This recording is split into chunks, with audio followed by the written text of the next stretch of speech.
All right, we got a great topic today. Multiple topics in the same area, which is interesting. And, last week we had Coach D had a great guest on, Montclair State head coach, Coach Palazzo.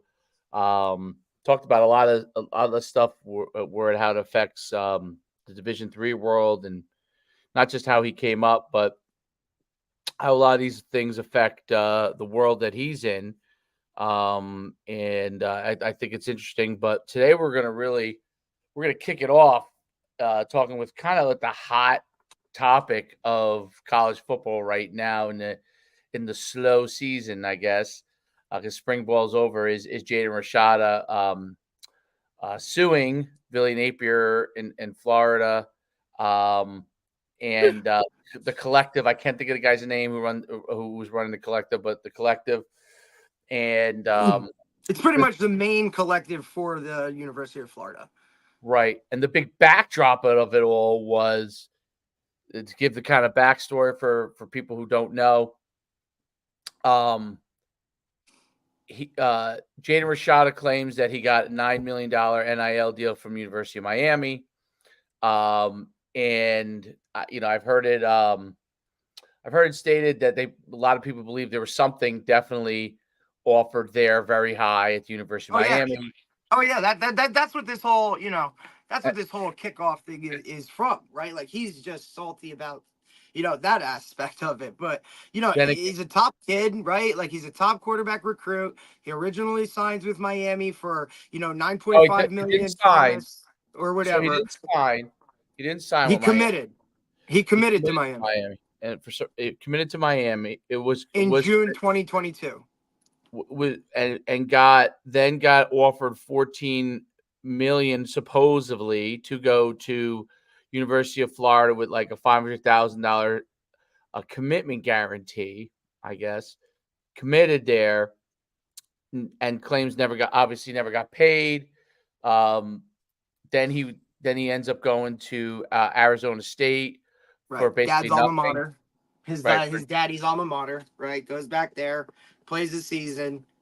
Now he's at Georgia, University of Georgia, right? Which is also interesting because Florida's rival, by the way, right? Like let me just add a little bit of that to it. So here we are.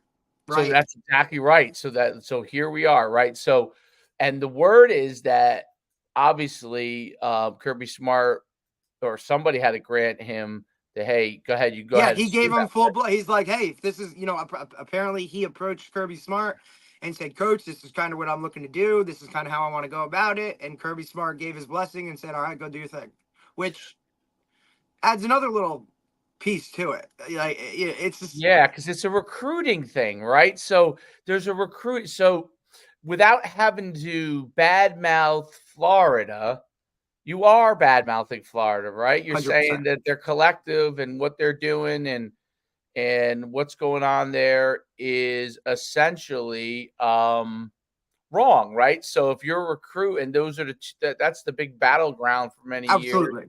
Florida, Georgia, Alabama, right? So those three right next to each other.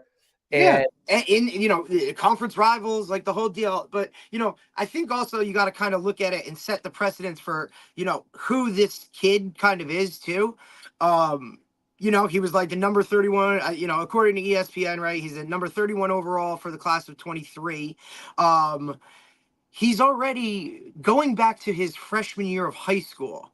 He's already been a kid that's transferred to numerous schools, right? So he played his freshman year at Liberty High School in Brentwood, California. Then he transferred to IMG. Then he went back to California and he finished his last 3 seasons in California, Pittsburgh High School in California. Then it came down to college-wise, it was originally he verbaled to Miami, right?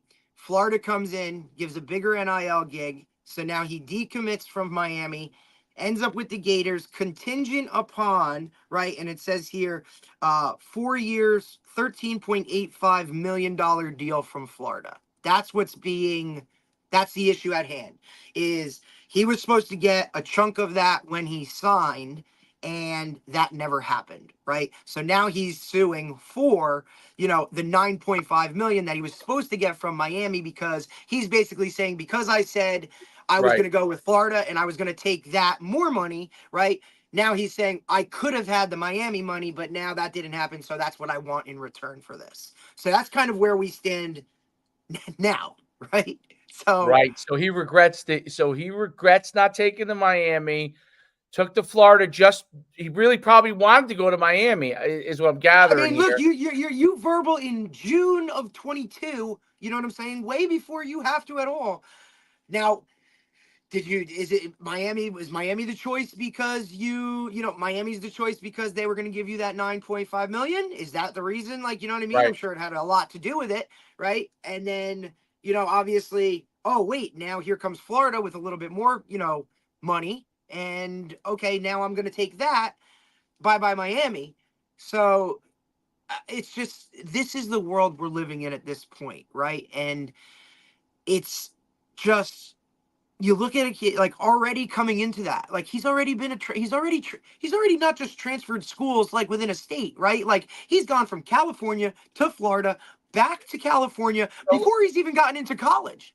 Now, remember, he was also really in the early that first year of the big things with the NIL where it was going crazy. This is the first of the, you know what I mean? Like this That was is the the first guys that started really, or at least that, was put out there, like, this is what's going on. This is the money that these guys are actually, like, you know what I'm saying? One of the articles the domino effect could happen here too, with so lawsuit wise, it could be lesser amount. Obviously, there's a big profile now case. this has been in the news, not even so much about the suing and that. Like, this was an issue in terms of recruiting violations with Florida back, like, when he left originally, right? Like there was something coming out, but then it had been kind of squashed by the NCAA and said, look, don't do your own internal like investigation at Florida. We'll handle it. We'll let you know where it goes. But there was an injunction put on all of this stuff, right, by one of the courts. So it's kind of been in like a holding, you know what I mean, matter, where I don't think the NCAA was like, doing anything about it. So now obviously my man's getting a little stir crazy about like, where's my money? Or, hey, I need this money, which to me, I question, because you're at Georgia. So you're obviously getting some, you know what I mean? I mean, maybe it's not 9.5 million, but you're at Georgia for a reason. And, to me, it's like now, because the NCAA was kicking its feet, now, I feel like they're saying, let me take this into our own hands and I'll move forward with this process. And if nothing else, like, because it says in all the articles, it says they've already asked for like a trial with a jury. Like, they don't just want a judge to make a decision. Right. So they are already willing to be like, hey, we're going to take it to this level. Yeah, because it's a civil court case. So correct. It's a court case where you sue in civil court. You don't want to judge. You want to hear a jury. Absolutely. You don't want one person's opinion deciding whether or not you're getting this. Right. And I think that in a civil case, it's like it's like a majority. In a criminal case, everyone has to vote. Everybody has to be unanimous, right? Across the board. In this case, it could be 9-5, right? Or it could be 5 votes to 6 votes, or whatever it may be, right? So it's just, obviously it's in his favor to do it this way or go about it.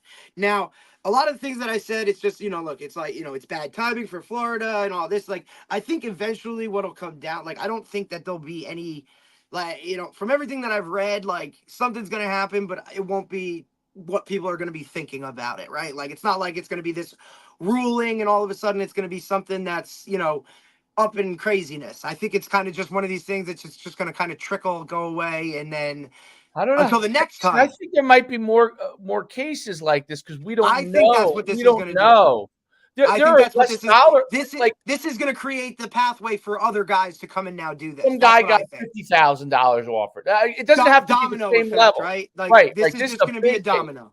He's just the first one to do it, and now you're going to have see what happens, and then it could be a domino. Absolutely.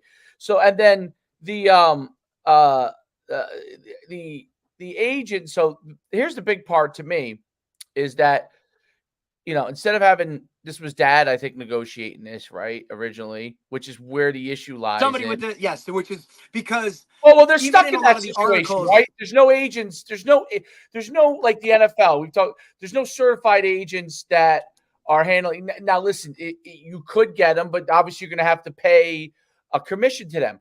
But there's no like in the NFL, you have these are certified agents for the NFL. I'm This working is with the Drew parameters. Rosenhaus, right? Yeah, like I'm this is the working most with they can this take. guy. Right. So there's none of that. So, you could hire an agent, but you're going to have to pay a commission. If you're trying to save that, in my case, I always say this, you're saving pennies here. You think you're saving a lot of money, but you're saving you're saving pennies. It's costing you in the long run. It's costing you more money. Look at how much a headache this whole thing is going to be. So, so they try to do it themselves and negotiate themselves instead of having somebody who definitely knows it, you know what I mean? And knows that world. Which is also interesting to talk about because I think if some of these agents or whatever, like, you dive into this because eventually, like, that's what this is going to become, right? Like, agents are going to become a part of college football more so than they are. So if you go into, I feel like if you're one of these guys that's maybe you're an up and comer, right? Or like an agent or something. If you say, look, I'm going to handle only college guys, you could pretty much write your whatever because nobody else is going to dive into it like that. There might be guys. If you're one of the few guys that like handle the ins and the outs of this, like, it's a good question. There probably are guys. I'm sure there are, but I mean, you're not going like, hey, this is the Drew Rosenhaus of college football, right? Well, now. I'm saying the best guys, or the big names, maybe not the best, but the big name, they might be the best in some cases. But the big name agents are probably all sitting on the sidelines saying, "Let it flush out. We make enough money.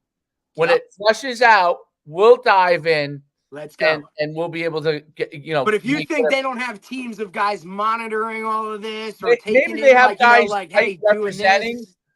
Maybe they have their runners representing. I don't know. That's what I'm saying. Like somebody's like in it. You know what I mean? Well, see the thing. So here's the interesting thing about agent stuff. So besides the NFL, okay, this is when I was an NFL agent. Besides the NFL, there are states around the country. If you represent a player on their behalf in any capacity, you have to file with your agent license with that state and pay a fee there. So these guys don't want to be per se agents. So there's certain states, and I remember Texas being one of them. Like it was like $800. Okay, if you represent a player in Texas, you had to pay $800 to represent that player, right? So unless unless you're going to get deals for sure, right? It's hard for a independent agent who say, this is a great opportunity. I'm going to dive into NAL. I'm an NFL certified agent. I don't represent a big lot. I'm going to dive in here. But if you represent like a kid from some of the states where you have to pay, and I can't remember every state, but I want to say Florida was one you had to pay. Texas definitely was. But I don't remember it all because it's been a few years. But you did, like, I remember I was paying. Alabama was definitely one I had to pay. I represented a player out of Alabama. We had to pay the state. So in order to do business in that state as an agent, you have to be certified by the state too. And you have to pay that fee. So there's a lot of things that are going on. So that's why I was saying, like, it's really, really see the thing is the structure, right? Now the NCAA has their overall arching thing, but the individual colleges have to operate as a structure. And then the question is, well, football's over here. Like if you're an NFL team that, you're the New England Patriots, you're only worried about football. That whole organizational structure is based from ticketing to player personnel to coaches, all in football, right? But in the university, let's say the University of Florida, okay, you have football as one area, then you have basketball as another area, then who knows what there might be another sport that they have NIL deals in, maybe baseball, like in Florida, right? So they might be really good in baseball, so they need that as a separate entity, and maybe the rest of the sports are in another box, right? And it's like, track. There might be one guy they pay, but they can handle it all in one box, right? Right. But if you were like let's use Maryland as an example. You would have football as a box, basketball as a box, but you'd also have lacrosse probably as a box, right? Because you're a big time Absolutely, lacrosse. because it's bigger there. And UConn, you would say, okay, football is a box, but you have women's basketball, men's basketball as two boxes, right? That are their own world that probably have collectives it needed to be involved in some capacity. So there has to be a structure that starts to for the big sports individually with a parallel, just like you have in the NFL or a soccer organization, Liverpool. They have a GM, they have the coaching staff, right? They have the ticketing people. So that athletic department has to set up like multiple structures within the sport, like the individual sport would have, at the same time that they have to set up some of it also for other sports, maybe Olympic sports or all together. I don't know. But that has to be structured out. And without starting to do that, and I believe, and you can tell me I'm curious your opinion on this. So I believe, at least let's talk with football first, right? I believe that the football has to be completely separated out, meaning from a personnel standpoint with like a GM and everything. And not only does it have to be separated out, but that person, just like in the NFL, that person should not work for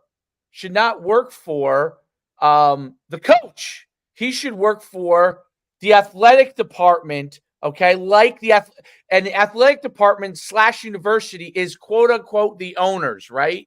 They're the owners, and in those multiple teams you have in football, you have the head coach, and then you have the GM. Now they work in parallel. Obviously, they're working with each other, just like in an organization. They work. There's crossover, but if I'm the GM and I report to the head coach only, and whatever the head coach wants me to do, I'm doing it.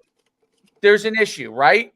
If I'm the GM and I'm reporting to the AD and I work in parallel, and I'm just talking, when I say GM, I'm saying GM, player personnel department, right?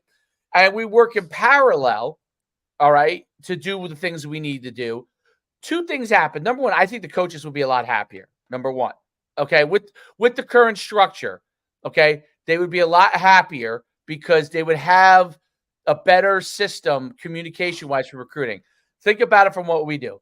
When we want to get put a player out there, do we talk to the offensive line coach? Do we talk to the person in player personnel? Do we talk to the guy in recruiting? There's 9,000 titles of people who nobody understands anything. Nobody knows who to communicate with. And yes, maybe the organization, like a coaching staff, say, that's good. I don't want to talk to too many people. That might be true. And they're probably right. Okay. I don't want to have all my DMs open all the time. That's why you have the player personnel department to sift through that. And then they can send it over. Now, if someone has a relationship with a coach, which one, okay, this is something that you need to take care of, or you might want to look at this, prioritize, right? Because he's going to play for you. Not dealing with everything under the sun, which makes sense. I get it. And in the NFL, this just from when I was an agent, is part of it. This is what would happen. So, if player personnel didn't really deem him good enough, you weren't going to get very far, right? But if they thought that he might be good enough, and let's say you had a relationship with a coach on the staff, and you said, hey, player personnel is probably going to put it on your lap. I just wanted to get in front of you, and you had a relationship. That's going to work. But there's a communication from both, because the coach would go say, hey, there's this kid. What do you think about him before I take a look at him? Even if I'm doing a favor to take a look at him, okay? Before I take a look at him, what's your opinion first? Then I'll take a look at him and say, okay, you know what? I think maybe you're wrong. I think he is good enough. Send it back, right? Versus the other 50 players. And I've had this happen in the NFL, right? Where I knew a coach on the staff, and I knew loosely some guys in player personnel. They had the film. They were maybe on the fence on a guy. I talked to the coach who I knew. They sent that film. They said, okay, I'm going to talk to personnel where they have him. Talks to him. If personnel flat out says he's not good enough, even if you have a relationship, you're probably not going to it's not going to happen. Okay. Yeah, no, So I mean, say, look, oh, you're not going to go unless you have an he's a outlier, mini right? But camp like for the guy. most part, that's not going to happen. Like, this is what I pay these guys to do. Right. I get that you think it's something different, but you're that person. This is what they do. I'm going with them, right? Now, you could have like a Moneyball situation, right? Where guy just says, I don't care what any of you scouts say. I want this guy for this, right? But now you're talking totally different. Or a head coach that says, like, look, there, right? If Nick Saban says, I want this player, and player He's personnel says, I don't think he's good enough, well, coach, well, guys, I appreciate it. It's noted, but we're taking this guy. Absolutely. Different.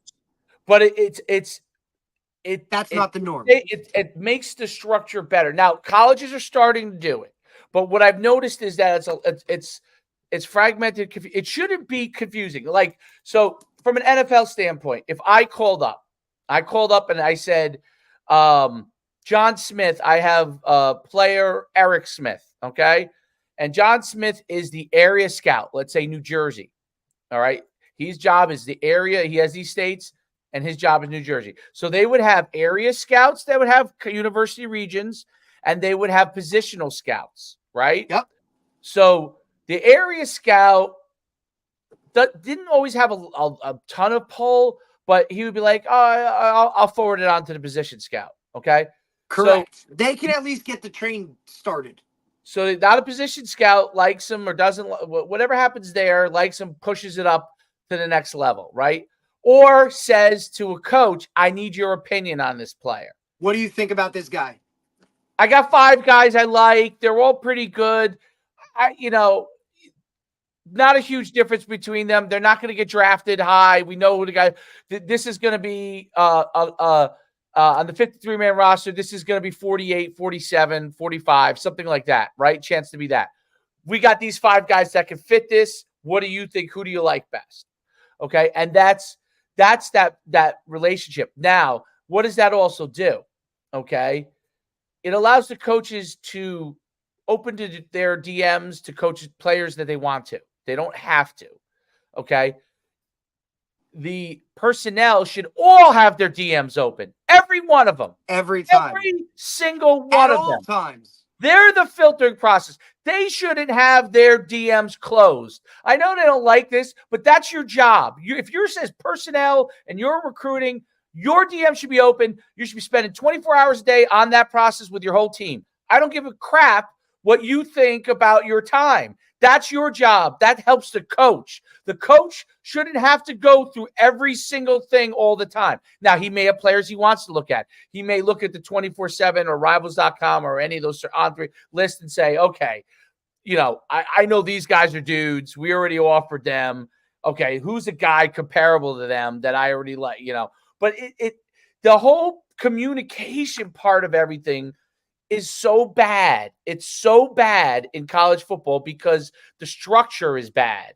The structure, there's no, if at Division II and Division III, probably you should have one player personnel person, okay? And everything else is your normal structure, okay? That guy filters everything, but the coaches are still involved. D2, probably the same. FCS, you start to build a smaller version of the bigger structure, the GM structure.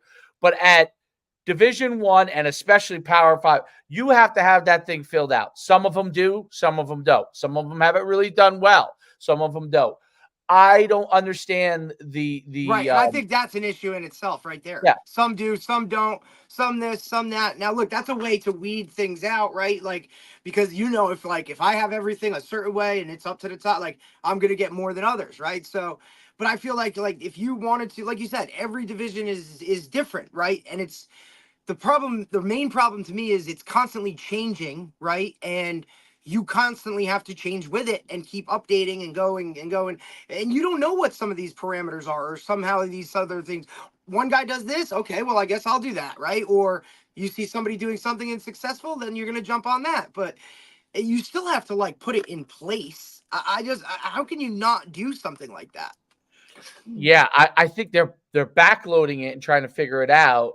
Probably calling for advice at certain areas, but the athletic directors probably haven't done it before. Okay, even though they're obviously seasoned athletic directors, and they're starting to probably consult with people, but they haven't done the almost all the coaches have not had that level of an NFL Absolutely structure. not. Unless Plus, they've a been lot in of the this NFL. is, like we said, a lot of this is unprecedented. Like, it's never happened before, or this is how it's go. Like, you know what I mean? I think everybody just needs to get there and like there needs to be They an got to get there fast overall because there's going to be thing. lawsuits. There's going to be It's more. coming. It's coming. And like you said, like, you're looking at this one right now, and because like this is pretty much come about because the NCAA has just been like, stirring and stirring and stirring and spinning and spinning and spinning and not doing anything about it. So now a kid's going to take it into his own hands and say, all right, well, I'm doing this. I don't understand why the NCAA doesn't go and do this. Say, okay, listen, if you are an NFL certified agent, you do not have to take another licensing thing. You have to go through an education system of the rules of the NCAA. Basically, that's number one. You got to pass the rules of the NCAA like the coaches do, and then you're grandfathered in. If you're certified, if your thing's in good standing as an NFL agent, you're grandfathered in, so we can start to help these kids. Now you have to pass an NCAA test as far as what the rules are, because you don't want guys circumvent. There's obviously different rules, but you want them to know the rules. And once they know the rules, okay, what they can and can't do, you want at least to start out with the NFL agents representing players in the NIL. That's the first step. Like, to me, then listen, you want to create your own version of that, like, so for example, the CFL. So the CFL has its own agents. Okay, you have to pass their test. Now, you would circumvent it a lot because if you were an NFL agent, basically the CFL guys would they would do the deal with you, and you would kind of get like, hey, he's an NFL agent, you know what I mean? Like, this is an NFL certified agent. I think you'd have to pay some fee and you're okay. But they had a different collective bargaining, right? So I've negotiated quite a few CFL contracts, but did I really know the ins and outs of the CFL? No, I knew the NFL, and I knew it wasn't going to be as convoluted and structured as that is. But and their contracts were a little different because they weren't getting paid. They weren't getting paid that much. But they still had a contract structure, like a standard agreement. You could work some different things, but that's how I was. The NCAA could do that. They need to do that in some capacity. Whatever that capacity is, they have to start figuring that out. Because if they don't, it's already a mess. It's gonna keep going, and it's only gonna get worse. Listen, it doesn't kill basketball, okay? It doesn't kill men's and women's. This stuff basketball. Is different when it comes to other sports. Football is its own. I mean, look, it's like when we talked to Brett. It's like when we talked to Adam Bredeman. He said, "Look, somebody needs to take control of college football by itself. Like, it's the biggest moneymaker. It's the largest in terms of majority of the things when it comes to NCAA sports. Somebody needs to be in control of it on the regular. Now, if now we have this whole NIL and all this other kind of stuff that's going into it. Somebody needs to structure it. And look, I'm not saying I don't know how to do it. I don't know what to do. I don't know any of that. But at least let's start with putting somebody in charge. And then we can go from there, right? Because if now at least somebody's in charge, now we can kind of start to dial in what we need to really take a look at. But this is going to have to be a fast process because this stuff's already going and continuing. And by the time something gets put down in paper or concrete, it's going to be on to the next thing, or we're going to be on to the next issue. So I don't know how the heck you structure it or what you do with it, but you got to do something, because if you let it go like this, it's only going to get that much worse. And I think you're going to have in 1A alone 3 levels. You're going to have 1A. I'm just using this. They call it BCS, whatever. But I like it's always easiest for me to understand the old way, which I actually thought was so easy to understand. 1A, which will be Ohio State, the Big Four. Then 1AA, which is really like a group of 5 schools, and then 1 AAA is the old 1AA, right?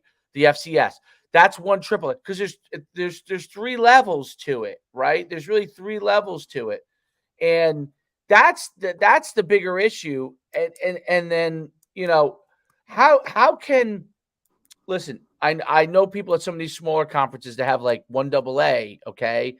Yeah, well, now they're Football, calling it the what is it? It's like FCS, the core FCS. 4 because it's not even a Power 5 anymore. There's not even Power 5 conference. Like, Yeah, it's not even 5 of them anymore. So they're calling it like the Big 4. So now you're going and look.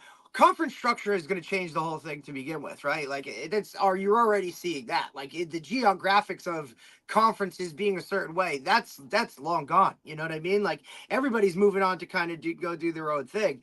And remember, this is going to be the year of like, you got Texas and Oklahoma going into the SEC. You got USC and all those other power guys like in USC and UCLA, I think, go to the Big Ten this year. Oregon and the other big dogs go in 2025. Like, this is happening. So conference realignment stuff, that's something else that people need to start taking a look at. Like, eventually, we may have 2 conferences. Well, let's look at really small conferences in 1AA, like the NEC and the MAC, right? Ugh. Well, how about the fact that the NEC lost Sacred Heart is now in the MAC, but not for football. But football, they're independent. Right. So is Merrimack is also now in the MAC, left the NEC, went to the MAC, but they're independent in football, right? So the NEC's lost it, right? They're losing people. The MAC is who they swallowing, people from like a conference that's similar to theirs. So there's going to be issues in those smaller conferences, and there's a few of them throughout the South. You know, you have the you got the MEAC, you got which is mostly historical Black schools. You got out west where North Dakota State was in, and South Dakota State.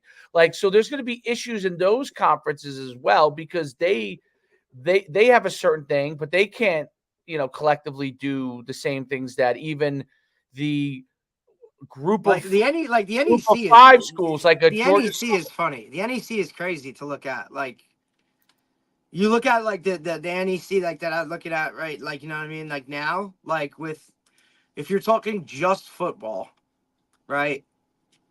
So we'll go back to like this here, the standings from last year.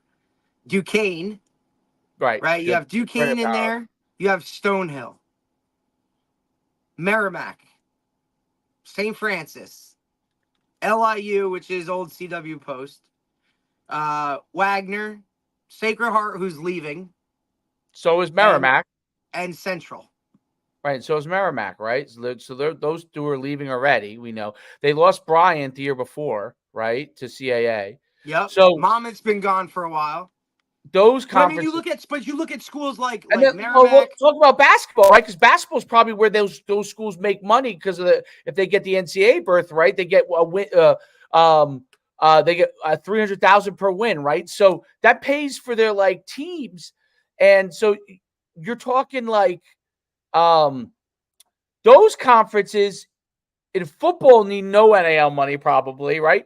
But in basketball, they need some NIL money, right? They need a couple of players in basketball that are good because if they get a win, like they've got, like St. Peter's did a couple of years ago, and FDU did a couple of years ago. They get some wins, that changes the whole thing for their conference, right? So they're going to need something in NIL to get some decent players in there so they can hold on to some guys. Because what happens as soon as St. Peter's, as soon as Shaheen Holloway leaves for Seton Hall, what happened to those St. Peter's players? They left, the good ones. They all go with them.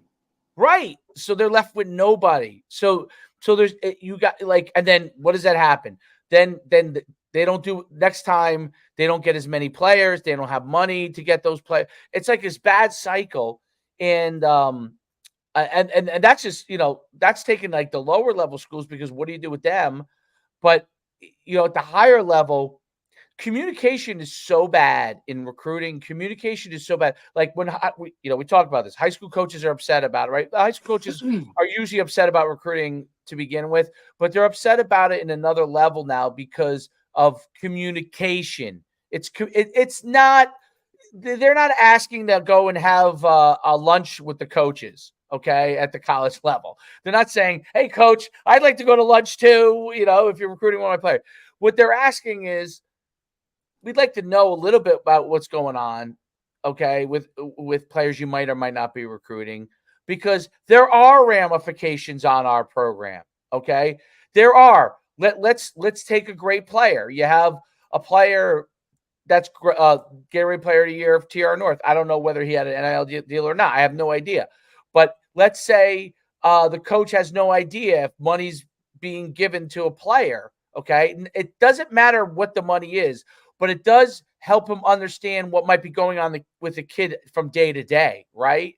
When he sits in a room with him, hey, coach, just to let you know, like, he's done an NIL deal with you. I can't disclose what that is. That's fine, but he may be driving around something nice in school. You're right. So I think that coaches at the lower levels want to stay as far away from NIL as they possibly can. Right. I think it's kind of one of those things that, like, look, even, talking to Coach Palaz the other day, he's like, look, I haven't dealt with any of the NIL stuff. He goes, I'm sure it's going to happen. It's just a matter of time. He goes, but at Montclair, really? He's like, it's D3. Guys, if guys go into D3 thinking they're going to get some type of NIL money, you're out of your mind. That's crazy. That to me. You're in your own world thinking you're going to get something. Like, I was happy I got a pair of freaking sweatsuits. Like, I was well, does he think that guys are going to ask for I'm curious. I don't know if it's like guys are going to ask. I mean, it's a conversation that at some point is going to be brought up.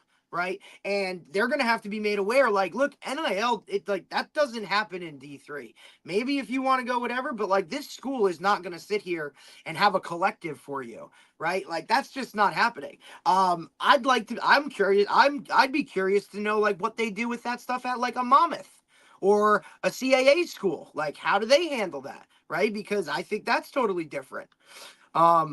And I just see it. The lower the level, you know what I mean. That's where the JMU coach jumps Indiana. Let's be honest. I think guys understand that. Like, I think players understand that. The lower the level of school I'm going to, like, I'm not looking I'm definitely I'm just looking for a scholarship. Like, the NIL stuff comes when you're like that tier of a person, right? Like, I don't think guys that are FCS or Division 2 or Division 3, I don't think that's even on the table. I think it's like, I'm just looking to get a scholarship. Well, of course, sure. I mean, I think that's a big issue. I think too is, like, then you get into collective bargaining, right? So does it become a structure where making them employees in some capacity? Because right now, basically, they're their own business, right? NIL, as I originally understood it, was Reggie Bush is a great player. Instead of Reggie Bush having to get money under the table, okay, Reggie Bush, because he's selling jerseys and he can get a percentage of those jerseys, right? He can get a percentage of the university using his name, image, and likeness. So instead of him getting money under the table to buy a house, he actually makes enough money from the collective, from the licensing, and he's able to work a deal. But the problem with the NIL was it was like, hey, okay, yeah, you could get a percentage of the jersey sales, but you got to negotiate your own deal. Who am I negotiating that deal with? So, Fanatics? Who am I? I mean, who? I'm a person. Like, I'm and I'm using Reggie Bush example because when he was the big player at the time, I mean, he really was like the number one high school player in the country, and he panned out. You know what I mean? It wasn't like he was the number one player in the country and didn't pan. He was the best player in the country and was the best player in college. Like, he was like slam dunk, right? Right. So on a national championship team as well. So, but that's like, what was, like, let's say he had the ability to do it. I know everyone doesn't want the collective, which is pay for play, right? But who's negotiating his merchandising deal? His dad, his mom, a friend. Like, so without something Uncle there, Bill who read a book or something, like, and who's he going to? The university? Fanatics? Who right, has the because they're license? gonna like you would now at that point I would think if if you do I something guess with it's like a like Fanatics company now. like Right. Fanatics is like, hey, we're gonna send you so and so, he's gonna work with you, and then he's gonna talk to the university to make sure whatever, we'll handle paying him, he's your guy, like, you know what I mean? Like, now that's a way that an outside company or a third party could kind of make the inroads and do some wellness kind of stuff and say, now all of a sudden you're like, Reggie Bush is like, hey man, I used so and so, they took care of everything, you know what I'm saying? Like, and now build a business like the other side. But it's really what it comes down to is this: you're taking amateur athletics and business, and now you're smashing them together, right? And now it's okay, what do we do? How do we handle this?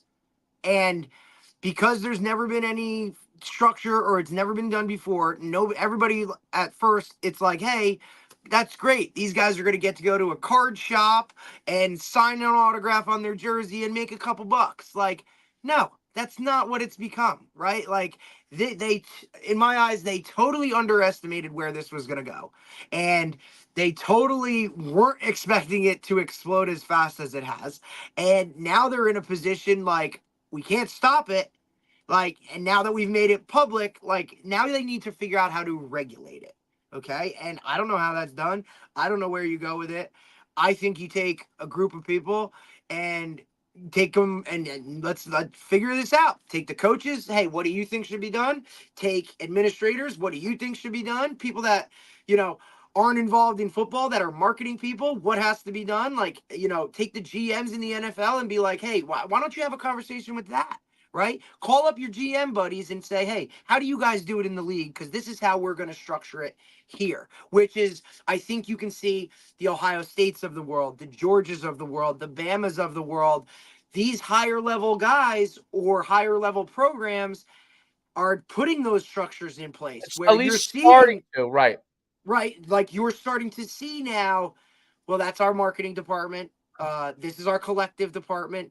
These guys handle the money. Like, you know what I mean? Like, and then how do you compete if you're let's use Indiana. If you're UAB, what do you do? Well, I think of maybe a better example is University of Buffalo. What do you do? Well, who's a weaker team in like the Big Ten or something like Indiana. Indiana, right? Indiana, tons of basketball, tons of basketball money. But what do they do, and how do they compete without becoming doorknobs in the end of the whole situation, right? And then you're right, UABs of the world. So UAB cannot eventually. What if how are they going to play? What if you're North Texas? Like those teams eventually are going to be. I started reading. It was your recommendation. I started reading it, and I'm only on the second chapter, the one on How Mummy, the book with How Mummy that you really liked. What's the book that you really liked with How Mummy about the passing game and it eventually gets at Michael Leach? It's like called you've talked about it. The Greatest Play. Pay to was it the about, one Tony told us about? It was about how mummies rise. Did you read it, or was it Tony that told us about it? It was about Tony. It was about the rise of the air raid. So anyway, I'm 2 chapters in. What was really interesting was this. Now this is way back when, right? There was haves and have-nots, but he was at West Texas as a coordinator, as a very young coordinator, Hal Mummy. And then the guy who was the head coach of West Texas took the job at UTEP, who's always terrible, right? And he talked about how UTEP had now it was a big pay raise at the time, but they had nothing. They had no West Texas in Division II. They were actually winning games because they were comparable. Yeah, but he was at West Texas A&M and then made the switch to UTEP. Oh, is that what? Okay, so UTEP they were not able to compete, and they're not even in a big conference, but they were not able to compete. Didn't have the resources. This is before obviously any of this stuff. They didn't have the resources, and they lost loads and loads of games. Okay. And every once in a while, you have someone win at UTEP. And what does he do immediately? He leaves, right? Because they don't have the resource. Well, no, Mummy got his break when he left and went to Iowa Wesleyan, right? And like that's when it really kind of took off. But you're right. Like look at like Larry Coker, right? Leads Miami to a national championship. Yeah, with coaches. He was there from the holdover from Butch Davis and whatnot. But wins a national championship. Then what? He goes and takes a job at University of Texas San Antonio. Right? Like, is that going to match up to exactly the same? Absolutely not, dude. Like, I don't know. I feel like that's what's going to happen. And that's why I think, something needs to be done immediately. Like, it doesn't matter what, you might be one of the best, recruiters or people or this or that, like in the coaching in the whole country. But if you can't get that NIL collective money together to pay players to come to your school, dude, there's not going to be a lot of guys that are going to want to go and do that. Like, not when Alabama's throwing them this much money or, Colorado's throwing this much money. Like, you look at Texas A&M, this much money. Tennessee, like people where there's boosters and all this stuff. And that's, I think, the issue now is, right, because now you have all this money in an NIL collective, right? What's stopping me from saying, hey, come be a PWO, but I will pay you through the collective, right? So now you're pseudo, right? Like rosters have PWOs, like real PWOs that are paying their own way, not on scholarship. But this school over here has 10 PWOs, but pretty much they're all on scholarship, right? Because they're getting paid that full boat through the NIL. How do you police that? Because why wouldn't you do that? Like, hey, dude, we're going to call it a PWO, but you're getting this. So it offsets. You're fine. Like, there's no doubt about it. It's the kind of thing where there's no the end. Whatever the football organization that ends up has to structure, and there's got to be a. I don't know that there should be. I don't think there should be a union or a collective bargaining agreement, but there should be agents involved. If you're going to have NIL the way it is, if you're going to pay employees, there should be whoever the organization is should have parameters of how you structure the employee agreements, right? Because there's a lot of things in play. Then you're also going to have Title IX issues, which you and I are not experts in, but you would have Title IX issues, right? Because if you're doing this football, then there's going to be something going. I just don't know enough about it, but there's going to be a structure with respect to Title IX. You'd have to have a title. My dog's in there. Really like. I mean, look, you saw a lot of this stuff. Like, you saw stuff starting to come out now with like just how women's basketball in the last 2 years have really kind of turned it up a little bit now. And then now there's a whole bunch of like going on with that type of stuff in terms of, well, how come this one gets that and this one doesn't get this and this is that and this is all this other stuff and this one makes this, but this one gets helped out by that. Like, right. So what if you structure? You said football has its own GM, blah blah blah, which you're starting to do. But then let's say you have. Why don't we have ours, or what are we going to do with it? Right? Is it a Title IX issue? Is it or isn't it? We don't know. Do you have to mirror that organization throughout the female sports, right? Or I guess calling yourself female now sports. That's another issue on top of that. You have the trans world. Like that's a thing too. Like, and if you think it's not, it is, because it's just part of what we're dealing with. How do you deal with that? Right? Like, that's an issue. It is what it is. I don't freaking know. Like, this stuff is all going to come about. Somebody needs to look. University have already started to go to like, all right, you're the athletic director, but you're in charge of football, basketball, baseball, whatever. Okay, you're the assistant athletic director. You're in charge of this sport, that sport, where it's broken down, right? So within universities, maybe they need to do so. Okay, your NIL collective. Okay, this is the overall, but this one is football. Okay, this is women's basketball. This is men's basketball. Or do you just say, hey, look, here's the NIL collectives. You're in charge of it. Make sure each team gets, and then you kind of have people under you that you're women's basketball, you're men's basketball. You can structure it any way you want, but it needs to be in place. The guy who's handling all the NIL collectives shouldn't be a football guy directly. That's to me, I don't think that's fair, and it's not very good optics in terms of a university itself, right? I don't know that it is. Like, they probably have a sports assignment for each in the collective because, for example, LSU, the girl athletes, Plus, some of them are if the highest you're, paid.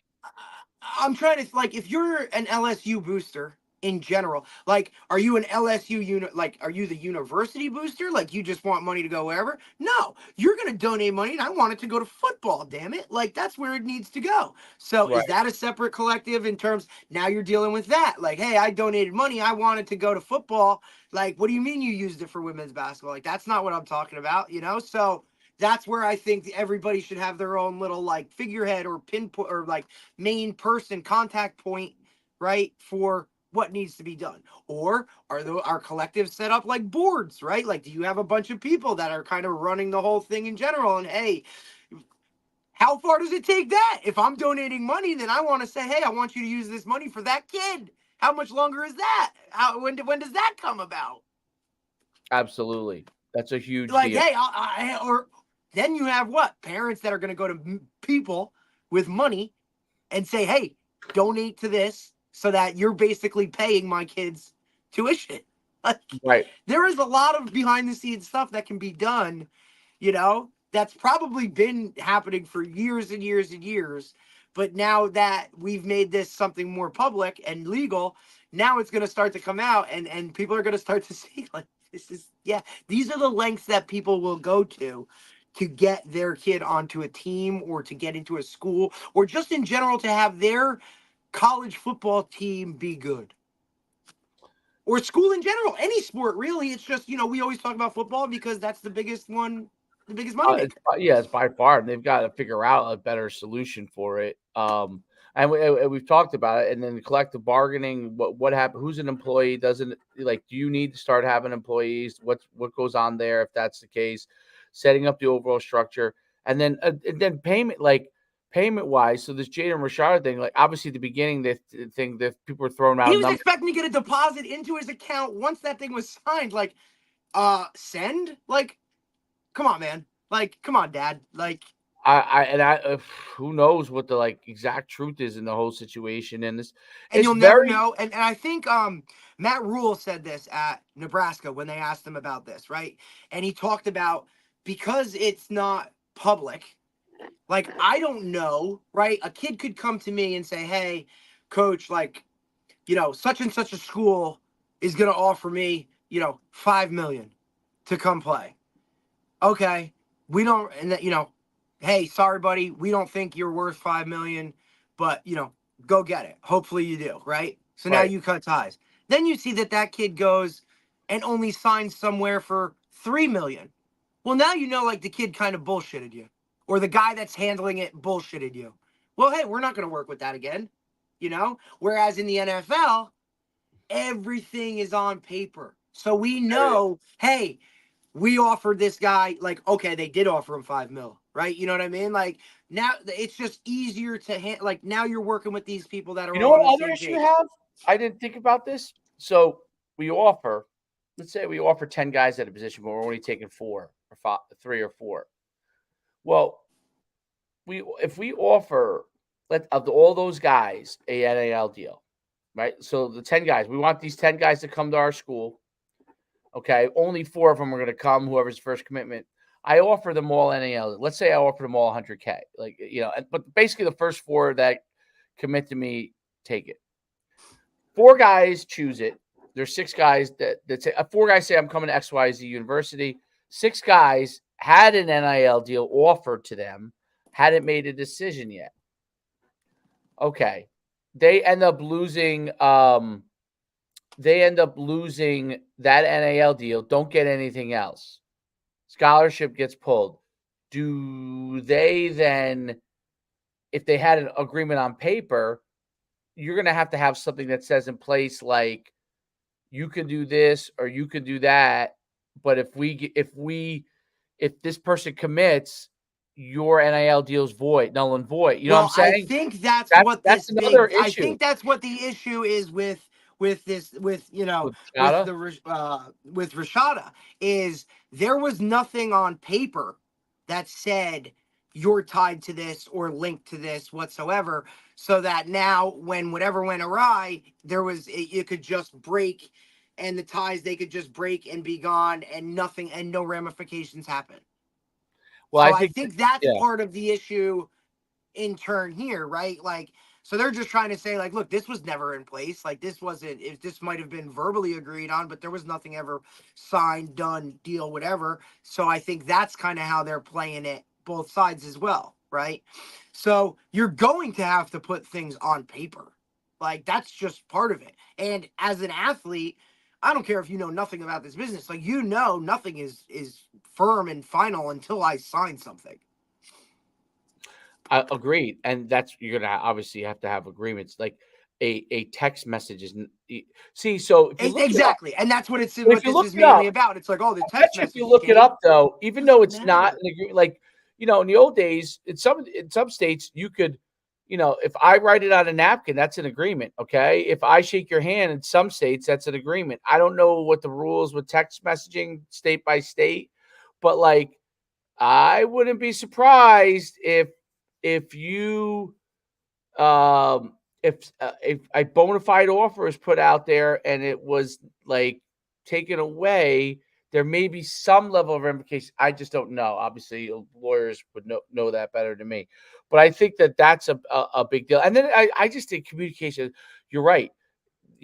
One of the accusations is that Billy Napier was involved in the and he, like, this was a deal with the booster. Billy Napier, the only thing he did was like, okay, yeah, that's gonna happen. Like, he just that's basically from everything that I've read. Put him in a bad spot, right? They put him in a bad spot. Like, I have to vouch for this collective, and then he did, and now it did that. They didn't follow through. So now here you are. If you're what's his name's dad, you're texting the coach like, "What's the deal? This is supposed to be happening." It's almost like blue chips. Like, I don't want to talk to Happy, right? Like, I don't want to know how you do it. I don't know want to know whatever. Like, coach, the less you know, the better. I'll take care of it. Like, and now you've gone and done something wrong, and then you got the one kid going, hey, coach, if I quit the team, is my mom going to lose her house and job? It's like, I don't know anything about a house and job. You know what I mean? Like, that's over there. Same type of situation where he vouched for him. Now I'm suing you too. You told me he was good. Now it's not good. Where's my money? It's a big deal. It's a great discussion. And it says, even like it says, like, like it's involving third party participation in NIL related activities. Yeah. This is what this whole thing is going to come down to, is how good are those, you know what I mean, collectives set up with the right people doing it the right way, so that none of this can come back and hurt our program, right? Because at the end of the day, not only did it hurt our program in terms of a kid doing this or coming like a player himself, but like even now,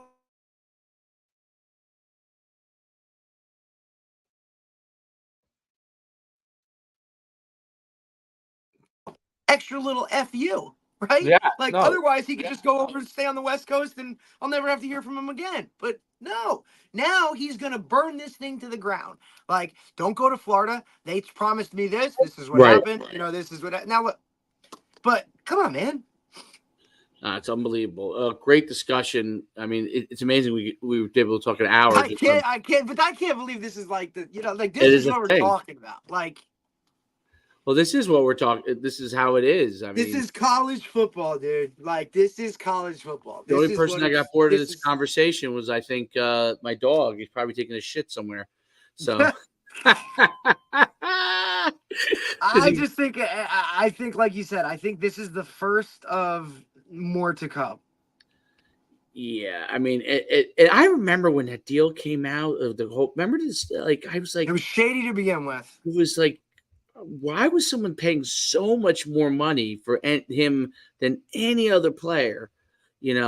But it said Napier promised the player's father a $1 million partial payment upon signing, Rashada never got that money, and the boosters never fulfilled the deal. That's what. Oh, that's right, because he actually did sign. Now, that's right, he signed there. Now, Rashada is the first college athlete known to sue his coach or a booster due to a dispute over an NIL deal. So, it's how did we get here? Okay, well, it gives his whole background story. The Gator Collective, which is the collective that's involved here, right? They're an independent fundraising organization that distributes money to UF athletes. So not just football, athletes in general, right? And it's however, the financial backing did not materialize, and the Gator Collective terminated the contract. He was released from his letter of intent, and then he took a visit to Arizona State and ultimately decided to play there for the year. And then after the season, right, he plays for an entire year at Arizona State, then he enters the transfer portal, and now he's at Georgia with 4 years to go. Interesting. I just To be continued. To be continued. We definitely next week, I think we'll have a Texas football coach on, so we'll talk some of that stuff there, because I can only imagine what it's like in Texas. Right, where everything's a Division I program and everybody's competing against each other for players in this, and where even the small schools, I'm sure, are trying to you know what I mean? Sam Houston's of the state, right? Or of the world, right? You know what I mean? Trickle down guys, but like I said, I think at those lower levels, it's just, I don't think this is such a big gig, right? And I also feel I hope that the way the NIL stuff and all the money and all that kind of stuff, I hope this is kind of just an initial wow effect where it's so much is being reported on or concentrated on that stuff, that I hope as things come about, it kind of trickles down and we go back to not that being the thing we're talking about, that 24/7 Sports is posting what each kid's NIL evaluation is, or On3 talks about this, and that's so inaccurate. How inaccurate is that? Listen, and like I said, we can't what are you just throwing it up against a wall? Just hey, if this he's guy's worth getting 100K, this and he's in there, let's just tell him. Now a kid thinks he's worth 100K and he's worth a 2K, which is beyond all belief. The On3 says I'm worth 100K, dude. That's like some guy with a dartboard. He's John Smith, 100K. He's got 8 offers. I think it's crazy. Stupid. And that's the other thing too. And I think you can tell me I'm crazy or not, but with NCAA football coming out, I think this stuff all matters too. Now these guys are hey, I want to be in the fucking game. Wait, guys are actually saying wait, you're only paying me $600 because EA Sports is paying each player $600 plus a free copy of the game to use their name, image, and likeness in the game. And guys are you're only paying me $600? Now, I think about myself. I said, shit, you're going to give me a free copy of the game. That's all I need. These guys are pissed. You're EA Sports. I should be getting more. Well, $600, dude, times every dude in Division I football. Are you fucking crazy?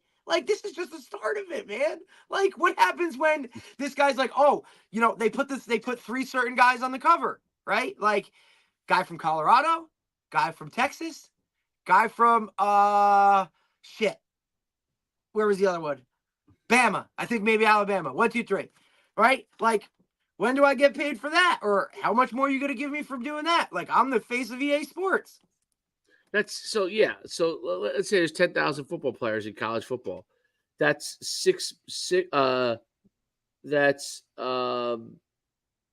let's see, 6 times. So that's $60 million. So just paying in payouts.